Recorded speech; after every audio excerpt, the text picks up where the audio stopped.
नकली और असली दालचीनी के अंदर क्या फ़र्क है? अब आप कहेंगे कि क्या मार्केट में नकली दालचीनी भी आनी शुरू हो गई? नकली दालचीनी जो है वो तो कितनी प्रकार की आती है इसका अंदाज़ा ना हमें है ना आपको है, लेकिन मुख्य रूप से जिसे ओरिजिनल दालचीनी कहकर आपकी रसोई में पहुंचाया जा रहा है, आइए उसका सच जानते हैं। मेरे सामने ये दो तरह की दालचीनी है जिसको आप देख पा रहे हैं। एक ये मेरे पास में दालचीनी है जिसको आप देख रहे हैं, ये इस तरीके से स्टिक के फॉर्म में है, और एक ये क्विल्स की फॉर्म में है। अब इन दोनों के अंदर अंतर क्या है? दोनों देखने में दालचीनी लग रही हैं। एक को कहा जाता है कासिया और एक को कहा जाता है सेलोन सिनेमन। सेलोन मतलब श्रीलंकन सिनेमन। ये जो कासिया वाली होती है मुख्य रूप से ये चाइना की तरफ से आता है, इसे चाइनीज सिनेमन भी कई बार कह दिया जाता है।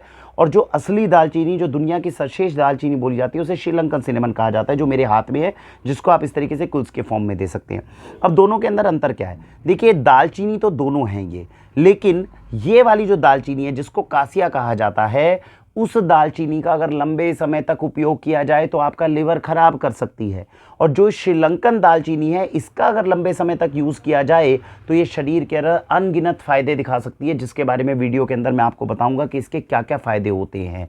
तो सबसे पहले ये समझिए, अगर आपको लगता है कि पास के ऑर्गेनिक स्टोर में जा रहे हैं, वहाँ से हम दालचीनी लाते हैं, तो वरुण जी वो तो हमारी प्योर होगी, ऐसा नहीं है। क्योंकि ऑर्गेनिक स्टोर्स के जितने भी फाउंडर्स हैं या जो ऑनर्स हैं, उनको भी ये नहीं पता कि दालचीनी दो तरह की होती है और हमें श्रीलंकन दालचीनी को ज़्यादा प्रमोट करना चाहिए।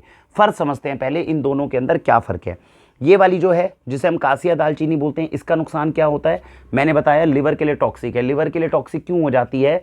जैसे हल्दी के अंदर आपने सुना होगा करक्यूमिन मेन कंपाउंड होता है, ऐसे दालचीनी का मेन कंपाउंड को बोला जाता है कौमेरिन, COUMARIN। तो ये कौमेरिन जो होता है ये दोनों के अंदर है। इस वाली जो दालचीनी है जिसको कासिया कहा जाता है, चाइना के अंदर जो मिलती है, इसमें कौमेरिन की परसेंटेज ज़्यादा होती है। ज़्यादा होने की वजह से शरीर के लिए ये टॉक्सिक बन जाती है। जबकि जो ओरिजिनल श्रीलंकन दालचीनी है, इसमें कौमेरिन की मात्रा थोड़ी कम होती है, जेंटल होती है, इसलिए शरीर को नुकसान नहीं करती, प्राकृतिक मानी जाती है। तो जितनी साइंटिफिक रिसर्च अभी तक हुई है उसके हिसाब से कासिया हमें अगर यूज़ कर रहे हैं तो 1-2 महीने से ऊपर यूज़ नहीं करनी चाहिए, और अगर श्रीलंकन दालचीनी है उसको हम लंबे समय तक यूज़ कर सकते हैं। ये आपने मुख्य रूप से डिफरेंस समझा। अब दालचीनी अगर हम लेते हैं, श्रीलंकन दालचीनी अगर लेते हैं, तो इसके फायदे क्या क्या हैं? अनगिनत फायदे हैं। पिछले 5 साल से वाक्षी आपको हल्दी का काढ़ा सर्दियों में 3 महीने पिलाती है ना, तो उसमें ये दालचीनी डलवा रही है। क्यों डलवा रही है? अब समझिएगा उससे बेनिफिट क्या क्या हुए हैं। सबसे बड़ा बेनिफिट इस दालचीनी का ये होता है कि ये डायबिटीज़ के अंदर, जैसे हम इंसुलिन लेते हैं ना आर्टिफिशियल, उसको मिमिक करता है, तो इसीलिए ये डायबिटीज़ को कंट्रोल करने में मदद करता है। ब्लड प्रेशर या हार्ट से रिलेटेड प्रॉब्लम जो होती है उसको कंट्रोल करने में अकेले दालचीनी का मुख्य रूप से बहुत बड़ी भूमिका है। सर्दियों के अंदर अगर केवल 3 महीने भी पी लो तो आपका वजन बढ़ने नहीं देगी, वेट लॉस की तरफ लेकर जाएगी, जो रेगुलेट करेगी वेट लॉस को, इसलिए इसका फायदा है। चौथी चीज, बॉडी को डिटॉक्सिफाई करेगी। आपकी किडनी है, आपका लिवर है, इसको डिटॉक्सिफाई करके शरीर को जो है वो आपके एंटीऑक्सीडेंट एक्टिविटी ज़्यादा होने की वजह से कैंसर तक से बचाने में मदद करेगी। दालचीनी अगर कोई श्रीलंकन दालचीनी हर रोज़ पीता है तो उसको बुढ़ापा जल्दी नहीं आता, वो आपकी जवानी को बरकरार रखने में, यानी कि एंटी एजिंग प्रोसेस जो है ये आपकी बॉडी के अंदर एक्टिवेट करेगी। हर्निया अगर किसी को लगता है कि मेरे को फ्यूचर में हो सकता है, उसके चांसेस को कम कर देती है अगर दालचीनी को यूज़ किया जाए। बच्चियों को आजकल सबसे ज़्यादा समस्या किसकी है? जो पीरियड्स आते हैं उसके समय पेन बहुत ज़्यादा होता है, और अब पॉलीसिस्टिक ओवेरियन सिंड्रोम PCOS की तरफ वो बढ़ने लग गई हैं, तो ऐसी समस्याओं से दालचीनी बचाती है। डायरिया हो जाए, सर्दियों के अंदर कॉमन कोल्ड है, आपको कफ है, इन सारी चीज़ों से बचाती है। एक दालचीनी के कितने फ़ायदे, लेकिन सवाल वही कि अगर ओरिजिनल मेरे हाथ में होगी तो मुझे फ़ायदा करेगी। कासिया आपको सस्ती मिलती है मार्केट में, ये तो मैं आपको ऑर्गेनिक इंडस्ट्री की बता रहा हूँ। नॉर्मल मार्केट के अंदर तो पता नहीं कौन कौन सी छाल है जो दालचीनी के नाम पे दे दी जाएगी।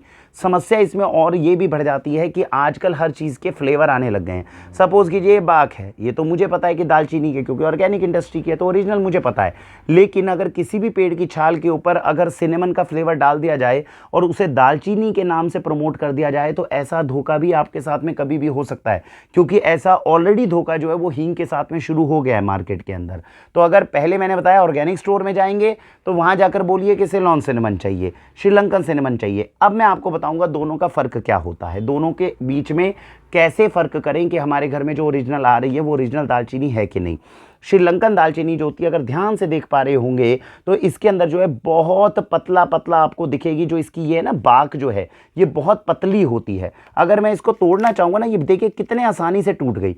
इसका सबसे अच्छा तरीका आपको बताता हूँ, इसको बाक को ऐसे लीजिए और एक और बाक लीजिए और इसको आपस में अगर घिसेंगे ना तो तुरंत ये टूट कर देखिए कितनी जल्दी बिखर गई। ये मैं जरा सी तोड़ रहा हूँ, ये बिल्कुल आराम से टूट रही है। लेकिन जो कासिया होती है है, जो चाइनीज़ सिनेमन होती है वो इतनी आसानी से टूटेगी नहीं।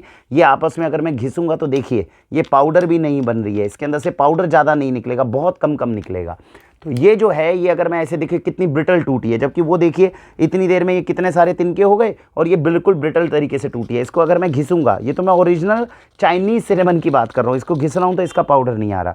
तो एक तो ये फ़र्क होता है। जो आपकी जो श्रीलंकन सिनेमन होती है वो यूजुअली क्विल्स फॉर्म में इस तरह, अंदर देख रहे हैं आप किस तरीके के क्विल्स बने हुए हैं। अगर इसके अंदर क्विल फॉर्म में लोगे ना तो इतने सारे घेरे नहीं दिखेंगे, ऊपर ऊपर का एक बड़ा घेरा दिखेगा, एक अंदर का घेरा दिखेगा, दैट्स ऑल, इससे ज़्यादा नहीं दिखेगा।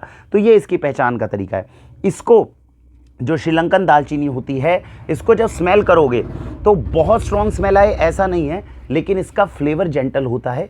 जैसे माइल्ड फ्लेवर जो होता है ना, जिसको हम जेंटल फ्लेवर बोलते हैं, पानी के अंदर पका कर देखिएगा तो डिफरेंस समझ में आएगा। इसका बहुत स्ट्रॉन्ग फ्लेवर आता है, इसकी स्मेल भी कई बार स्ट्रॉन्ग होती है और पानी में डालेंगे तो बहुत स्ट्रॉन्ग फ्लेवर आएगा। कोमेरिन की मात्रा ज़्यादा है ना, लेकिन वो ज़्यादा जो स्ट्रॉन्ग आ रही है वो हमारे लिए नुकसानदायक है, चीनी वाला हिसाब है। जैसे शक्कर जो होती है वो कम मिठास देती है, इसलिए शरीर के लिए अच्छी है, चीनी जो होती है ज़्यादा मिठास देती है, इसलिए नुकसानदायक है। सेम कॉन्सेप्ट इसके ऊपर लगता है।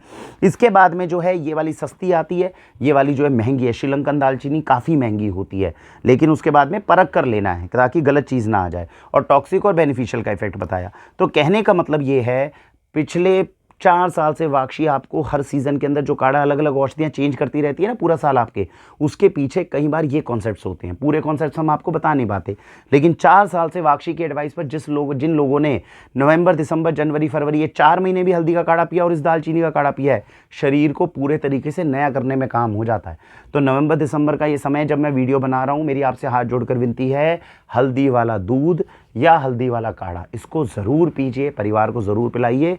आपको ये एहसास भी नहीं होगा कि ना जाने कितनी बीमारियों से, इंक्लूडिंग कैंसर से, आपको बचाने में कितना बड़ा रोल प्ले कर पाई है। तो मुझे लगता है कि मेजर जो चीज़ थी वो मैं आपको बताने में कामयाब होऊंगा। किसी भी ऑर्गेनिक स्टोर में जाएं, कहीं पर भी जाएं, ज्ञान अर्जित करिए और उसके आधार के ऊपर सामने वाले से पूछिए कि आप मुझे क्या चीज़ दे रहे हो। जो व्यक्ति जितना प्रयत्न करेगा अच्छी ओरिजिनल चीज़ लाने का, वो तभी आपको ओरिजिनल चीज़ दे पाएगा, ऐसी मेरी आशा है। और ईश्वर से प्रार्थना भी है कि ओरिजिनल चीज़ें जो आपके घर में पहुँचे।